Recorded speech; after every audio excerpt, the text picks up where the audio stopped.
Boly.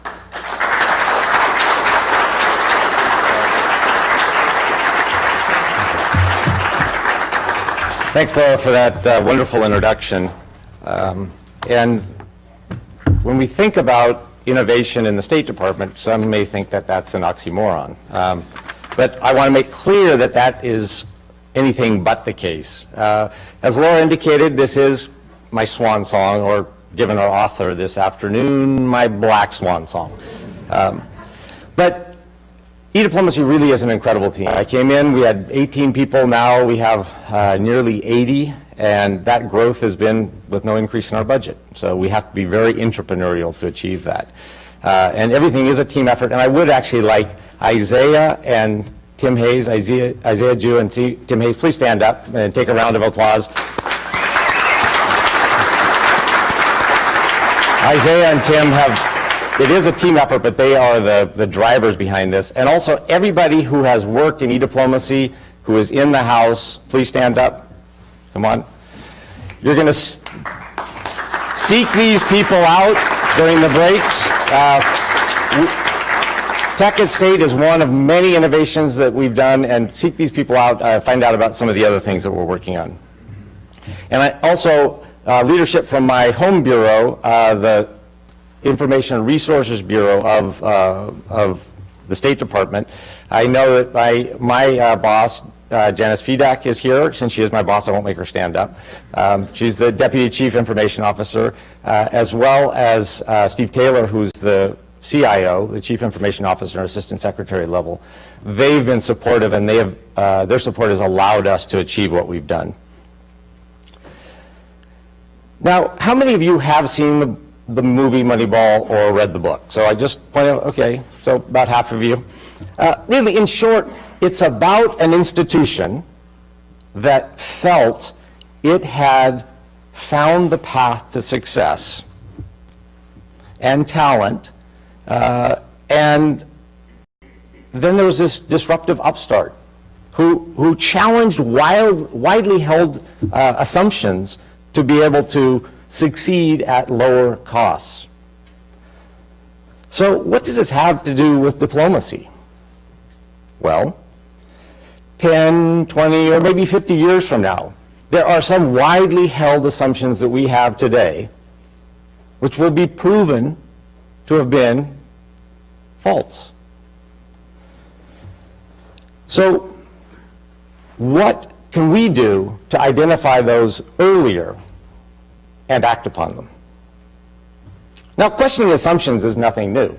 I mean, Nicholas Copernicus in 1514 proved that the Earth was not the center of the universe.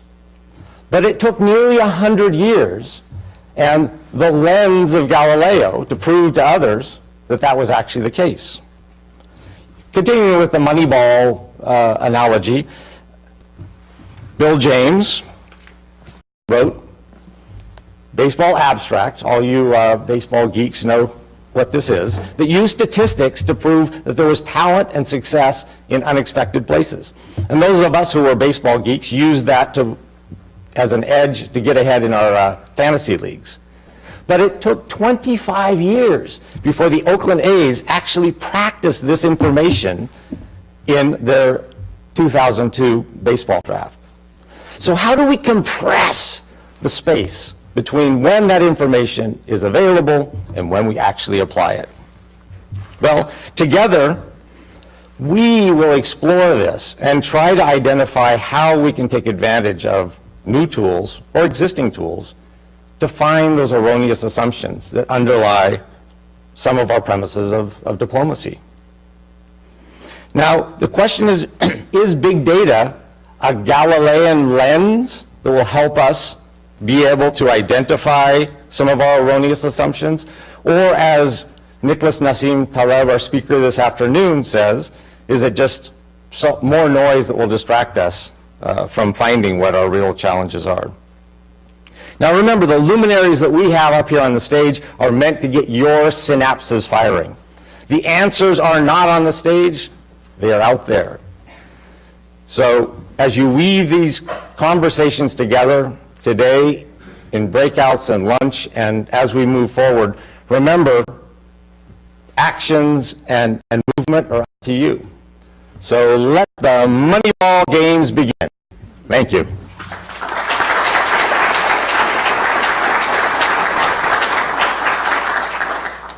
All right. Okay, I think that was also a cue to me to loosen up a little bit. Really, I think we are going to have fun here today, and there's just a host of talent here. So when you're not being talked at, make sure to talk to and with some folks. Our next speaker, our keynote address speaker, is Mr. Kenneth Cukier. He is the data editor of The Economist, and he is the co-author of the New York Times bestseller, Big Data, A Revolution That Will Transform How We Live, Work, and Think. This book has been translated into 15 languages. He has covered business, technology, and politics at The Economist for over a decade. He has served as a foreign correspondent in Tokyo and a tech writer in London and Boston before that. His writings have appeared in the New York Times, Washington Post, Financial Times, and Foreign Affairs.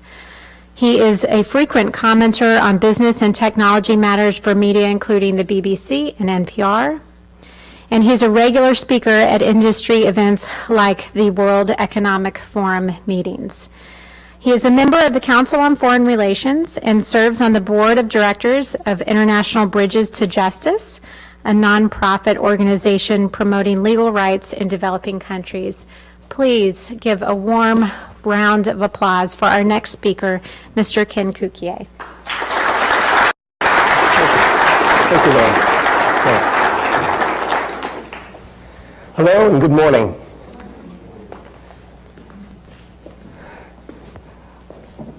Big data is a very big topic. I'm going to try to condense it for you. I am going to try to present what it is and why it matters. And to do that, I'm going to start with a story. And the story is about the flu. Okay. Every year, there's the seasonal flu. It kills tens of thousands of people. But in 2009, a new strain was uncovered. It threatened to kill tens of millions of people. The CDC, Centers for Disease Control, gets reported data. People going into clinics, doctors looking at patients. That's one way with which we can understand where the flu outbreak is happening. This is for the seasonal flu, but it could also apply to a pandemic. Because at times of a crisis, what you really need to know is where the crisis is worst. Where do you put your efforts? But there's a hitch with reported data like this. There's a time lag of 1 or 2 weeks. There was a thought that there might be another way to do this with Google. Okay, with Google. So, Google gets about 3 billion searches a day, about 1 billion searches, a little bit more, about 1.5 billion searches in the United States. And it stores them all and it collects them all. I'm mindful of the fact that, according to the New York Times today, it's not only Google that stores them all and collects them all. But let's hold out for the story for now. There's time for Q&A later. It took 5 years of data, of search queries, and tried to correlate search queries with where outbreaks of the flu were. Now, you're probably thinking to yourself, kind of straightforward. You choose a word like sneeze, cough, cough syrup. You kind of go into a room, a whole bunch of you think what it's going to be, and then you try to test the correlation, see if it works. That's not what Google did. Google took the 50 million most frequently searched, most common search terms, because there's lots of strings because of misspellings that are just one term and they disappear into the ether. 50 million of the most common ones. And they ran it through mathematical models and algorithm to look for which was the best fit. What words best correlated with where the flu outbreak was going to be.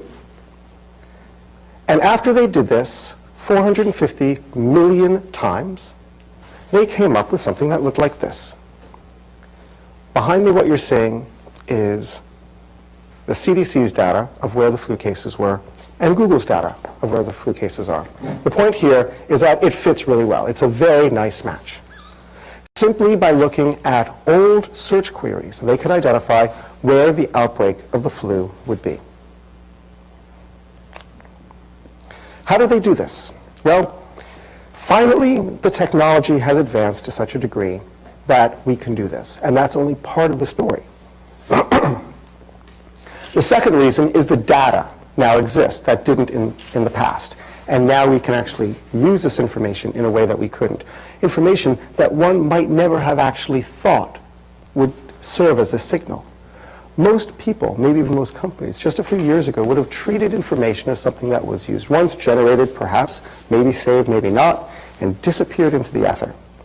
They took data that was previous data, if you will, the purpose for which it was created, the interaction with the user, so the user can get on it his or her way, was reused in a novel way to extract new value from it. But the data is only part of the story as well.